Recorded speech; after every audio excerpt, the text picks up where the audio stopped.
What is going on, people? I hope you're all having an amazing day so far.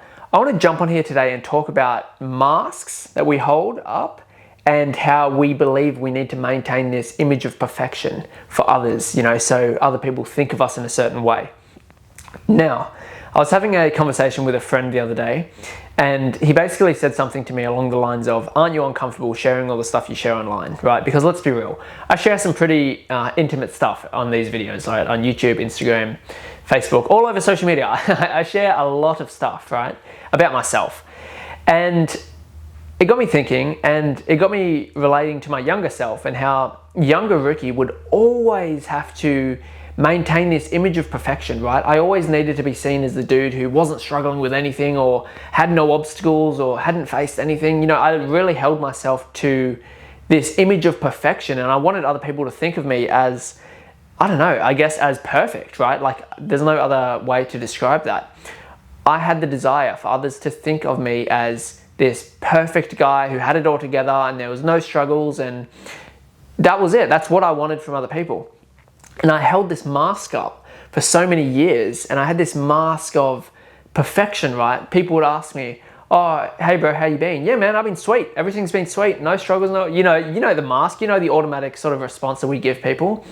And there was that sort of stuff. And then there was the thing of like, just, you have this hyper obsession, or at least I had this hyper obsession with wanting people to think that I had it all together, everything was sweet, everything was perfect all the time. And it just got me relating to my younger self, obviously, but then linking it back to my current self now. And it's so different now. Like, honestly, now my perspective on like obstacles and struggles and things I'm working through and stuff like this, I love owning this stuff, because the way I see it, the less of a mask I have up, the more personal power that I'm connected to. And I'll explain it in a bit more detail. So how I see it is this: if you have a mask up, right? You have this facade of absolute perfection. All it does is disconnect you from your personal power, because you have to maintain this facade. You have to live almost like a split life, right? So in the sort of eye of the public, you're this perfect put together person and everything's sweet and you're not struggling with anything and you're just absolutely fucking God's gift, perfection. Everything's perfection, right? And then behind the scenes, you're struggling with all this shit and you're working through all this stuff. And it's almost like when you leave your house, you have to put on this mask. And this mask is perfection. And everything's okay and everything's sweet. And, you're not struggling with anything. And there's no, things you need to work on and X, Y, Z. Now, this disempowers you in a couple of ways. Firstly, you're just not living authentically, right? Which to me is a massive disconnect from my personal power. One of my core values is authenticity. I don't hold back things. I don't like masks anymore. I don't like to pretend that I'm something I'm not. I just think that's a facade that requires energy and maintenance, and I don't want to have to allocate energy and maintenance to pretending I'm something I'm not. I'm just not in that game. I don't care about that shit. Like, wholeheartedly, I don't think it's a good use of energy, time, and I just think it's a very negative thing for your mental health to pretend to be something you're not.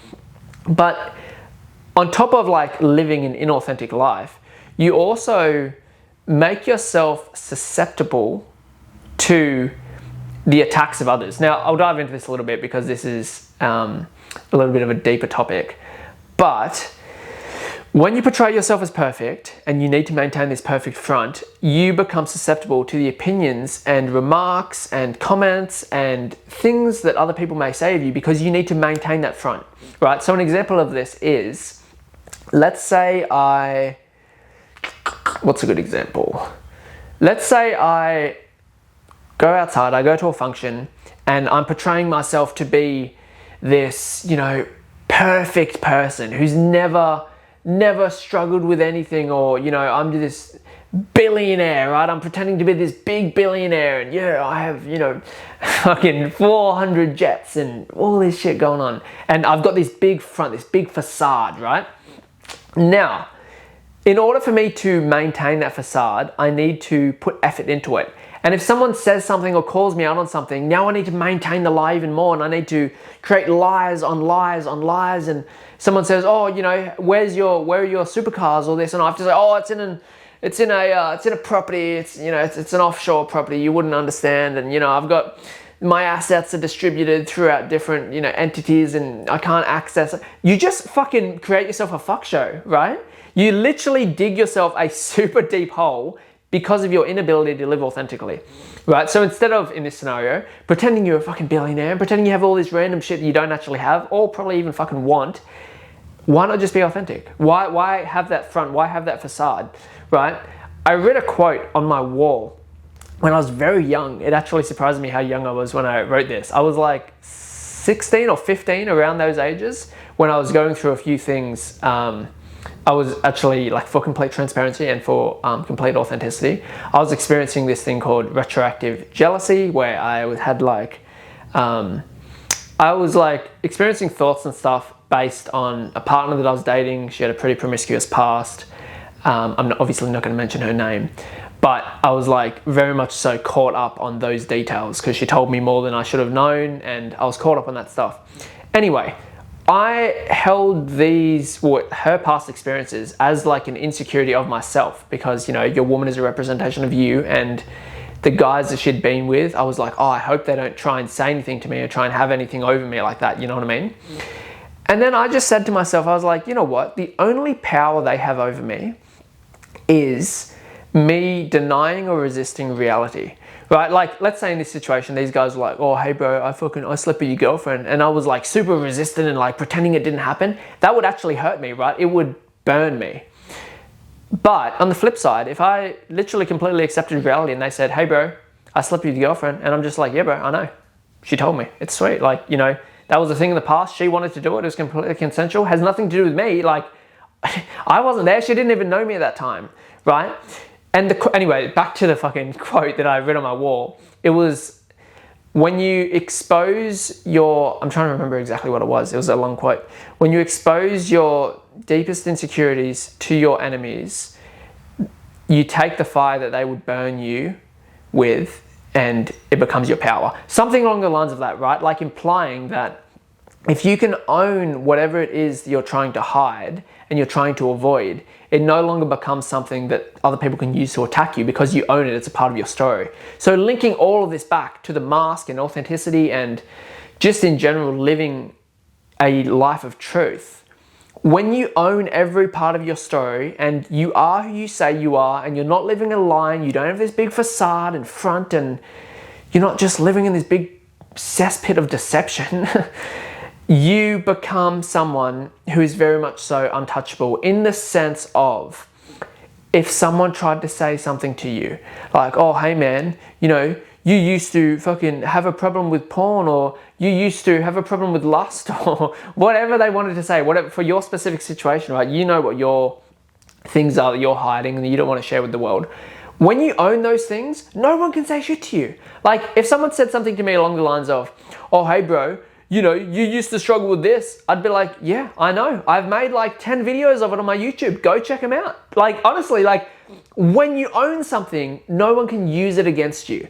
And that's not the only reason why I encourage you to live an authentic life without the mask, but it's a pretty key reason. Like, you become, I'm not going to say invincible, right? Because that sounds a little bit cocky, but honestly, like, people can't use the shit against you when you own it yourself. So own whatever your story is, right? No matter how dark it is, no matter how twisted it is, no matter all the fucked up shit you did, whatever, own it. Own it with self-love. Like, accept everything you've done. Yeah, you might have done some bad shit. Yeah, you might have done some things you regret. Yeah, there might be a lot of shame around the things that you've done or things that have been done to you. But when you own it and you accept it and you genuinely like stop resisting it, that's when you gain so much personal power back, because you're no longer in this perpetual state of hiding and having this big mask up and hoping people don't touch on that particular topic, or hoping people don't expose your secret, okay? Because shame, this is a whole topic for another video, but shame is something that binds us energetically. And when someone's living in shame, it's all secrecy, okay? Shame exists in the shadows. Shame can only exist in secrecy. When you own the things about yourself which you're ashamed about, shame loses all of its power, right? Like, let's say I did something that was super shameful, right? let's say, I don't know, I'm trying to think of a situation. I don't even know. Anyway, it doesn't matter, right? It's just an example. But let's say I did something that was super shameful and I had so much shame around it. The moment I start to talk to other people about that, the moment I start to say, hey, I did this the other day, I feel really fucking ashamed about it. I just want to get that off my chest and talk about it. The moment you start talking about it and sharing it, the less shame has control over you. And you know, if you want to, I'm not saying you have to go create a big studio and have a camera and lighting behind the camera and all this stuff like I am, but making things public like this, like YouTube videos, this is like the ultimate form of it. It's like the ultimate form of owning your story and dropping the mask. That's some of, like, one of my sole intents with these videos. Like, obviously it's to educate, to inspire, to share my message, to actually like make a positive impact. But also in a way, it's a way for me to just live super authentic, own everything, share everything of myself. Obviously not of other people with their names and stuff. I wouldn't do that. But like, it's a way for me to really step into my authenticity and just own every part of my story, own everything about me. Because in my experience, maybe you guys don't have this experience because you're not out here making videos online. If you are, you probably have had this experience. But in my experience, the more that I share about my story, about my life, about what I'm working on, about the obstacles I'm facing, about my current challenges, like all this sort of stuff, the more I share, the more I feel connected to my personal power, right? You can call this vulnerability if you want, like that's a term that you can use, I guess, but it's more so, I see it as just owning, like just if I was to try and summarize it, it would be owning your story, okay? Because you got to understand, when you fragment your self and your life, like when you say, oh, I'm going to share these parts of my life, but I'm going to keep these parts hidden in the shadows, right? Because they're not deemed acceptable by society, they're not lovable, or they're not, you know, something that other people would hear without judging me, right? You just take yourself away from your personal power. It's like, fuck that. I'm owning every part of myself. Yes, I've done bad shit. Yes, I've experienced struggles and challenges and obstacles, and I'm still experiencing some obstacles and challenges, right? That's what, I just feel like that's an element of life that no one can ever avoid. You're always going to have a challenge and an obstacle, and you don't actually want a point where you have no obstacles and no challenges, because life would be pretty boring, right? We're problem-solving machines. We want to solve problems. So, like, as I said, yes, I've done bad shit. Yes, I have current obstacles and challenges and struggles and stuff that I'm working on. Yes, you know, yes, I'm still working it out as well, right? Like, I am not fucking perfect. No one is. Anyone who portrays themselves to be the absolute pinnacle of perfection, they are bullshitting you, and they're living with this mask, and it does nothing but strip them of their personal power, project a false sense of authenticity on you. Authenticity shouldn't even be in that sentence. It just projects a false reality out into the world, which then they have to maintain. And you know, it's all deception, it's all lies, it's all bullshit.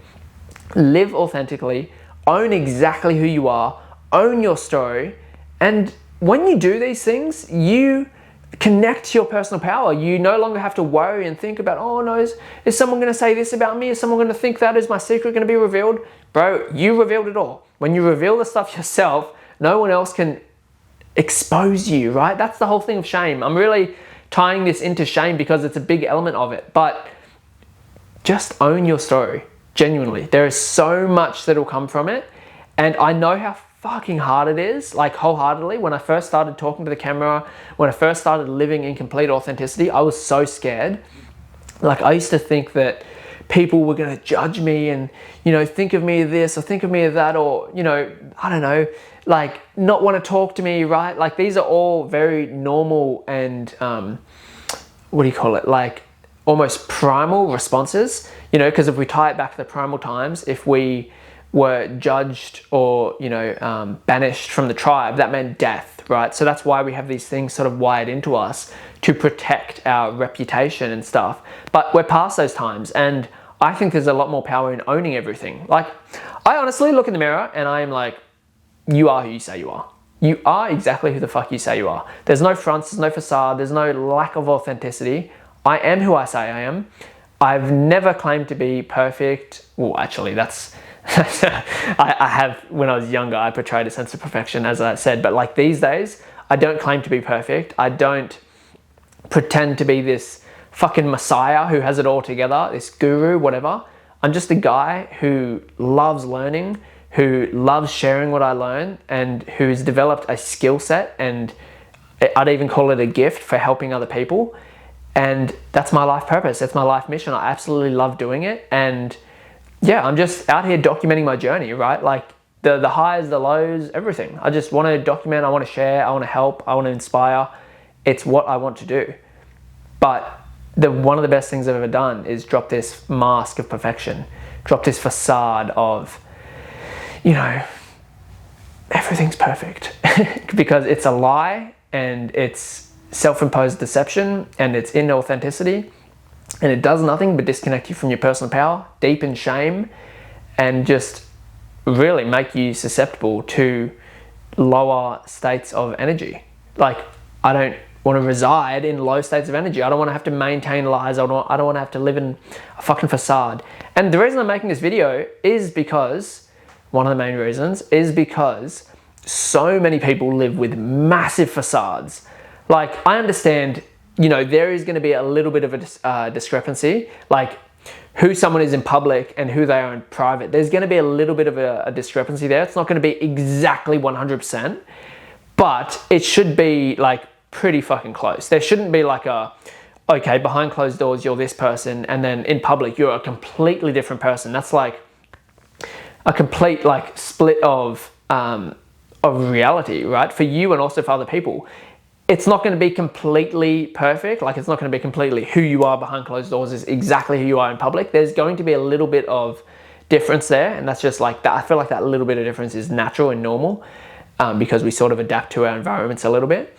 But it shouldn't be massive, right? It should be like, yeah, you know, Ricky is this version of himself in public, but he's very similar behind closed doors, right? There might be a few discrepancies depending on the context or the situation you're in, obviously. But what I'm saying here is the person you are behind closed doors should be pretty fucking similar to who you are in public. It shouldn't be a completely different personality or a completely new facade you're putting up and you're pretending to be someone else. Why would you want to live your life as an actor, right? Why would you want to live your life acting and pretending to be someone else? Like, the thought of me walking outside my house, putting on this mask, this facade, pretending to be someone for fucking 8 to 12 hours in the day, and then coming home and, oh my God, thank God I don't have to be that person for another 12 hours.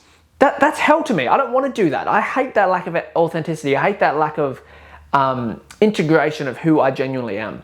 My idea of, like, call it heaven or whatever, call it like an ideal reality is probably a better way to describe it, is to be who I am in public as I am in private, like as close as I possibly can based on the context and the situation and the people.